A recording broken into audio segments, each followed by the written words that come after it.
ताटामध्ये तुम्ही बघताय आज आपली स्पेशल डिश आहे ती म्हणजे काजू मसाला.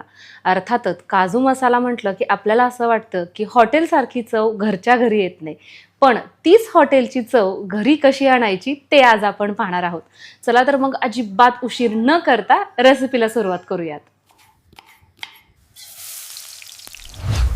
तर आता काजू करी करतोय. काजू करी करत असताना ना काजू असा थोडासा सॉफ्ट असणं गरजेचं आहे, तर मग खाताना मजा येते. तर त्यासाठी सगळ्यात पहिली स्टेप आपल्याला काय करायची आहे, तर हे काजू आपण तव्यामध्ये टाकून घेतलेले, अगदी थोडंसं तेल टाकून घेऊयात आणि हलके असे हे आपल्याला भाजून घ्यायचे. इथे तुम्ही बघताय हलका असा काजूचा रंग बदलायला लागलेला आहे. खूप जास्त डार्क रंगावरती हे आपल्याला भाजायचे नाहीयेत, हलकं असं त्याला गरम करून घ्यायचं आहे. काजू भाजायला घेण्यापूर्वीच इथे बाउलमध्ये मी कोमट पाणी करून ठेवलेलं होतं आणि आता हे काजू अशा पद्धतीनं आपले भाजले की या कोमट पाण्यामध्ये हे काजू आपल्याला टाकून घ्यायचेत आणि साधारण एक 20 ते 25 मिनिट तरी हे काजू भिजणं गरजेचं आहे.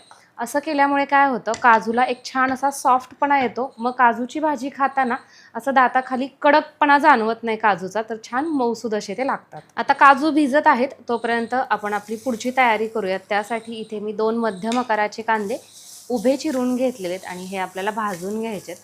आता काजूप्रमाणे कांद्याचं नाही आहे, कांदा आपल्याला चांगला मऊसूद ट्रान्सपरंट होईपर्यंत आणि सोबतच त्याचा रंग पण बदलला पाहिजे इतपत तो आपल्याला भाजून घ्यायचा आहे.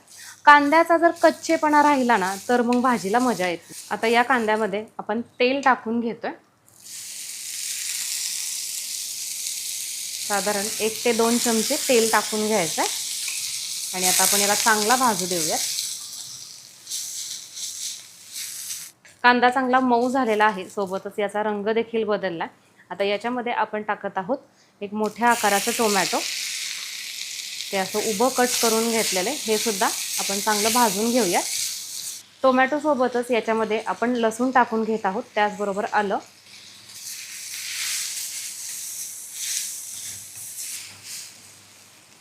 तर आपला कांदा, टोमॅटो, आलं, लसूण सगळं व्यवस्थित असं भाजलं गेलेलं आहे, छान मऊसूद असं हे झालेलं आहे. आता काय करते, मी गॅस बंद करते आणि आता याला आपल्याला पूर्णपणे थंड करून घ्यायचं आहे, म्हणजे आपल्याला हे वाटण करता येईल. थंड झालेलं आहे. आता आपण काय करतोय, हे सगळं एका ब्लेंडरच्या जारमध्ये काढून घेतोय. आता आज इथे माझ्याकडे कोथिंबीरच नव्हती, तर त्याच्यामुळे मी वापरलेली नाही आहे. जर तुमच्याकडे असेल तर इथं या स्टेजला तुम्ही याच्यामध्ये कोथिंबीरसुद्धा टाकू शकता. आता पाण्याचा वापर न करता आपण हे छान मस्त एकदम फाईन असं वाटून घेणार आहोत. वाटण करण्यासाठी मला मदत करत आहे अगारोचा हा रिगल पर्सनल ब्लेंडर.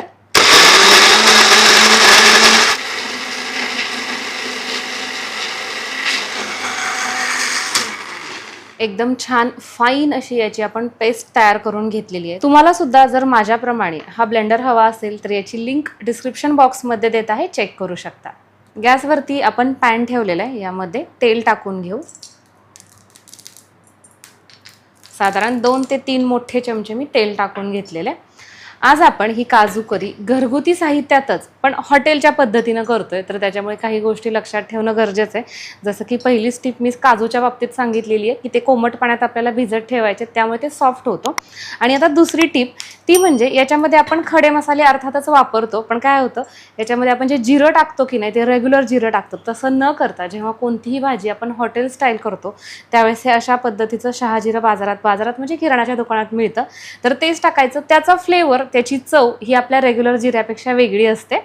तर आता खडे मसाले टाकताना सुद्धा एक गोष्ट लक्षात ठेवायची की खूप जास्त आपल्याला तेलाचं टेम्परेचर करायचं नसतं.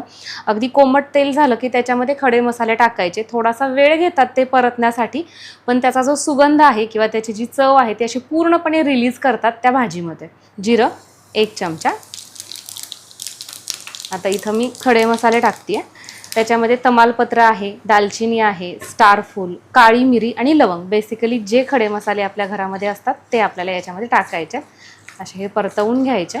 काय होतं, खड्या मसाल्यांचा फ्लेवर भाजीमध्ये छान उतरतो, पण ज्यावेळेस अचानक एखादी काळी मिरी, लवंग जर दाताखाली आली तर ती आपल्याला आवडत नाही किंवा मग ते नको वाटतं. तर त्याच्यामुळे काय करायचं, ज्यावेळेस हे सगळं परतलं जातं की नाही, आपण फोडणीमध्ये पाणी ओतायच्या अगोदर जर तुम्हाला तसं नको असेल तर हे खडे मसाले तुम्ही बाजूला काढू शकता. कारण की याच्या तेलामध्ये किंवा त्या ग्रेव्हीमध्ये पूर्णपणे त्याची चव उतरलेली असते, त्यामुळे काढून टाकलं तरी काहीच हरकत नाही. आता खडे मसाले परतलेलेत, याच्यामध्ये आपण हे वाटण टाकूयात.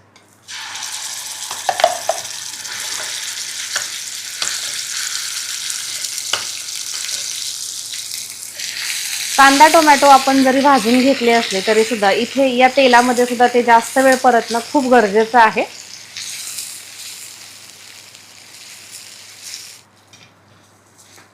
इथं ही जी पेस्ट आहे ती तेलामध्ये व्यवस्थित अशी परतली गेलेली आहे. आता आपण याच्यामध्ये पावडर मसाले टाकणार आहोत. सगळ्यात अगोदर पाव चमचा हळद, 1.5 चमचा धना पावडर, कांदा लसूण मसाला 1 चमचा, गरम मसाला 1 छोटा चमचा, त्यानंतर घरगुती लाल चटणी. याच्या ऑर्डर्स स्वीकारल्या जातात, तुम्ही याचा रंग बघू शकता. या चटणीमुळे काय होतं माहिती आहे का, भाजीला तिखटपणा तर येतो, सोबतच रंगसुद्धा येतो. प्रमाणात टाकायचे, तुम्हाला जेवढी तिखट हवी आहे त्या हिशोबानं. आता एकदा हे हलवून घेऊयात. मसालेसुद्धा आपल्याला छान असे परतवून घ्यायचे तेल सुटेपर्यंत. आता इथे ना आपल्याला याच्यामध्ये थोडंसं पाणी टाकून घ्यायचं आहे. तर ज्या जारमध्ये आपण वाटण तयार केलं तर तेच भांडं विसळवून मी घेतलेलं आहे. थोडंसं कोमट होऊ द्यायचं असं.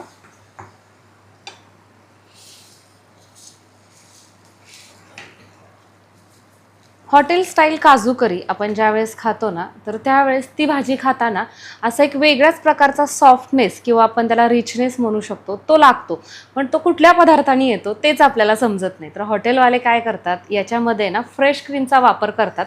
त्याच्यामुळे काय होतं, भाजीला एक वेगळी चकाकी येते, सोबतच सॉफ्टनेस येतो आणि रिचनेस येतो.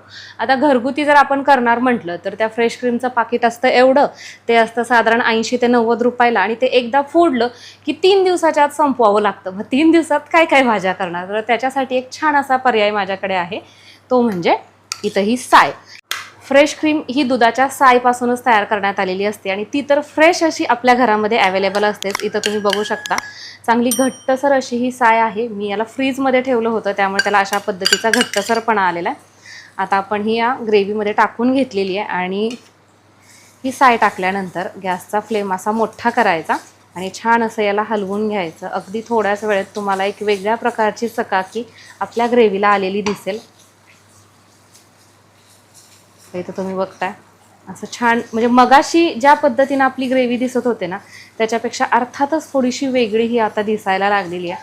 आणि याच्यामुळे भाजीमध्ये 100% फरक पडतो बरं का चवीला. हा बघा, कशा त्या सायच्या आतमध्ये जे काही तूप असतं ना, ते थोडक्यात असं रिलीज व्हायला लागल्यासारखं होतं. त्याची चव या भाजीला येते खरं तर. हा बघा, अशा पद्धतीची आता आपली ग्रेव्ही तयार झालेली आहे. आता याच्यामध्ये थोडंसं पाणी टाकून घेते.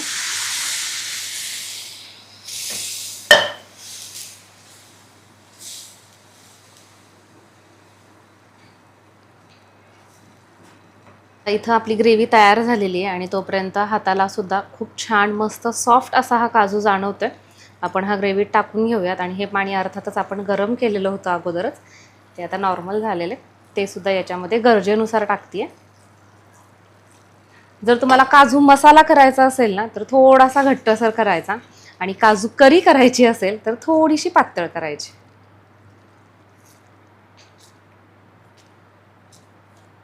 त्याला शिजायला आपल्याला थोडासा वेळ द्यायचा आहे,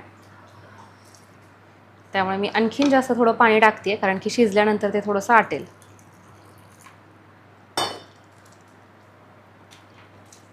चवीनुसार मीठ, हलवून घेऊयात आणि आता गॅसचा फ्लेम लो ठेवायचा आहे आणि याला निवांत आपण शिजू देऊयात, जेणेकरून मसाल्यांचा जो फ्लेवर आहे तो काजूच्या आतमध्येपर्यंत जाईल. 5 ते 7 मिनिट आपण काजू मसाला छान अशा पद्धतीने शिजवून घेतलेला आहे. तुम्ही इथे बघताय मस्त याला रंग आलेला आहे आणि सोबतच याचा जो थिकनेसपणा आहे ते तुम्ही बघू शकता. अर्थातच जर तुम्हाला काजू करी करायची असेल तर मगाशी सांगितल्याप्रमाणे तुम्ही ही थोडीशी पातळ करू शकता. आता सगळ्यात शेवटी याच्यामध्ये आपण टाकत आहोत कसुरी मेथी. हाताने अशी थोडीशी क्रश करून घ्यायची. याचा फ्लेवर छान मस्त असा येतो आणि सगळ्यात शेवटीच टाकायची बरं का, म्हणजे असा खाताना त्याचा जो सुगंध आहे तो आपल्याला जाणवतो. एकदा एकत्र करून घेऊयात आणि आता आपण गॅस बंद करतोय.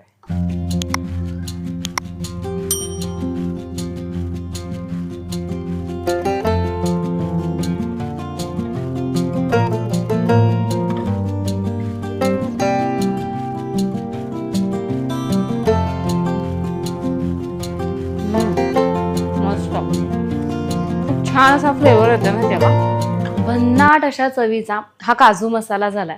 तुम्हाला सांगू का, त्याच्यामध्ये आपण जे खडे मसाले वापरलेले आहेत ना, त्याचा पुरेपूर फ्लेवर या भाजीमध्ये आपल्याला येतोय. सोबतच काजू एकदम सॉफ्ट झालेला आहे.